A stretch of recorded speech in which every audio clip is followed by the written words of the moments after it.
Why Humans Avoid War, Part 15. Written by Space Paladin 15. Read by Daniel Million. No mission ever went according to plan when humans were involved. Not that the plan was particularly sane to begin with, given that Pavel's distraction involved shooting rockets into the sky.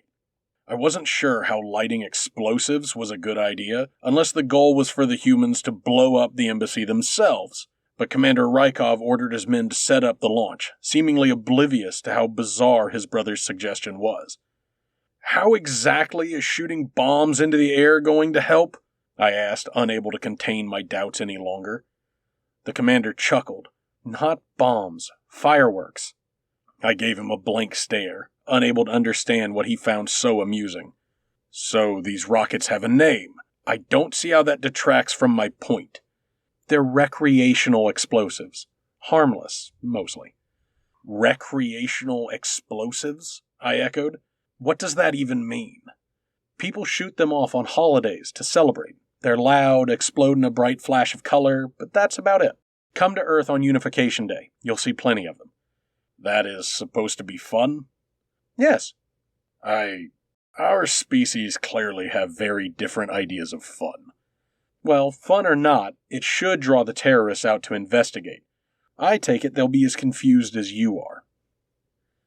A trail of orange embers arched through the night sky, resembling a cluster of shooting stars.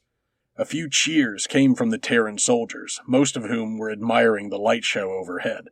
I winced at the volume of the burst. I wasn't fully convinced that the fire wasn't going to rain down on our position. The Zanuck patrolmen seemed outright frightened, with many ducking for cover.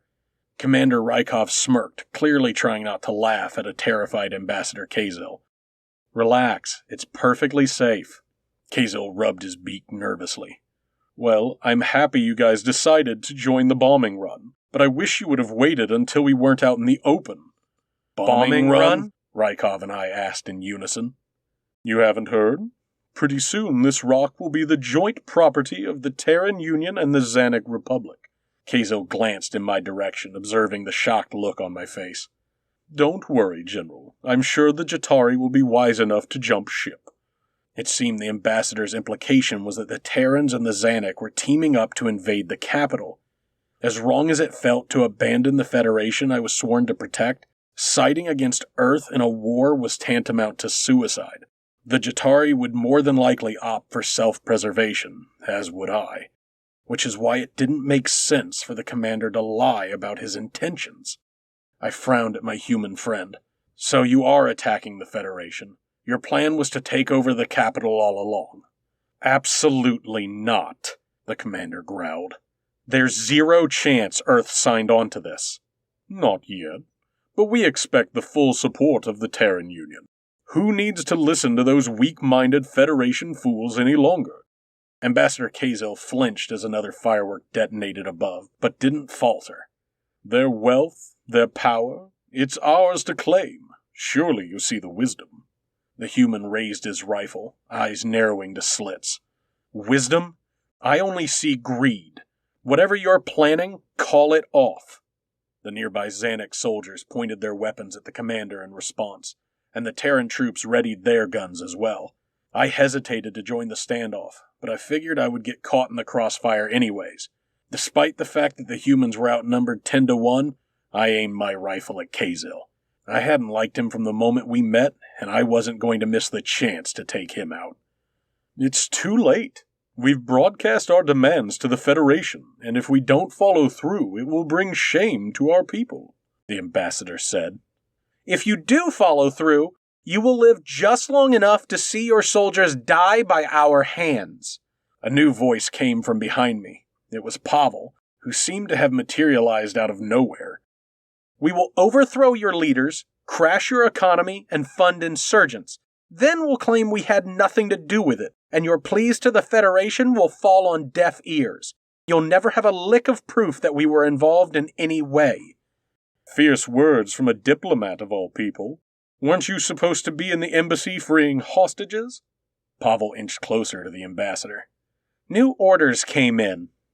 At first glance, Rykov's brother appeared unarmed, but something about his posture struck me as odd. Upon closer inspection, I noticed he was holding one arm behind his back, concealing an object from Kazel's view. The commander glanced at his wristwatch, hearing the chime of a notification. I just got new orders as well.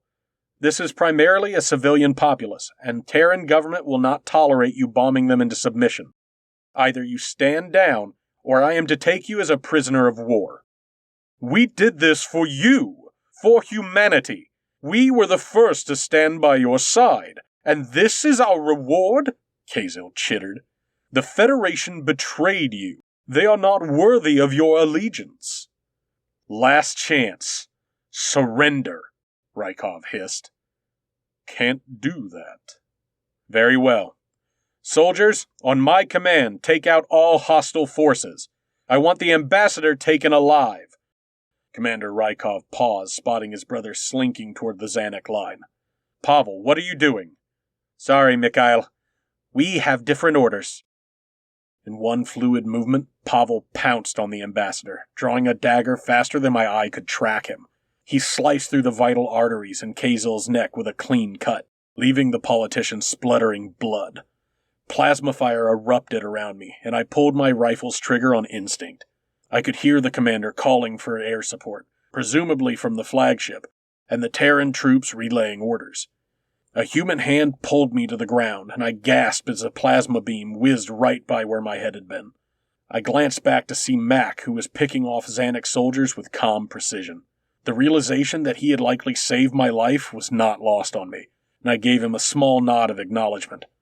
Drawing a deep breath, I tried to collect my bearings. Acquire a target, eliminate the target. Rinse and repeat. Simple. I spotted a Zanuck soldier crouched behind a police barricade, propping up a rocket-propelled grenade.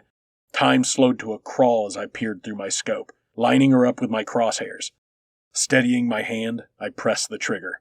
The round scorched through the flesh of her forehead, and she crumbled to the ground in a heap. An explosion detonated a few paces away from my position, taking out 2 humans. Clearly, the combatant I had eliminated wasn't the only one with an RPG. Perhaps it would be wisest to move out of the open road before I was shelled to death. I noticed a small group of Terran soldiers off to my left, sheltering behind a market stall. Joining them would probably be the safest bet. We could hunker down there until the air support arrived. Rising to my feet, I darted in their direction. I had only made it a few steps when a sharp pain tore through my side, and I cascaded to the ground. Glancing down, I saw a small hole etched into my stomach. The flesh was still sizzling around the edges. Blood spurted from my wound, staining my uniform a sickly shade of green. I tried to move, but my body refused to obey. General! Commander Rykov scrambled out of an alleyway and was at my side in a flash. He wrapped his arms underneath my shoulders, dragging me to safety. It's going to be okay. I'm here. The concern on his eyes told me a different story. Your plans are all stupid, I coughed, smiling weakly. The human laughed, wiping away a tear. Yes, they are. I stared up at the stars shining in the night sky, admiring their static beauty. The chaos of the battlefield was growing fainter, as though my ears no longer registered the sound. It was calm, quiet, still. Perhaps death was not the fiend I feared it to be. I felt at peace for the first time in a long time, ready to drift off into the night. Darkness crept at the corners of my vision, and then the world faded away. Why Humans Avoid War, Part 15. Written by Space Paladin 15. Read by Daniel Million.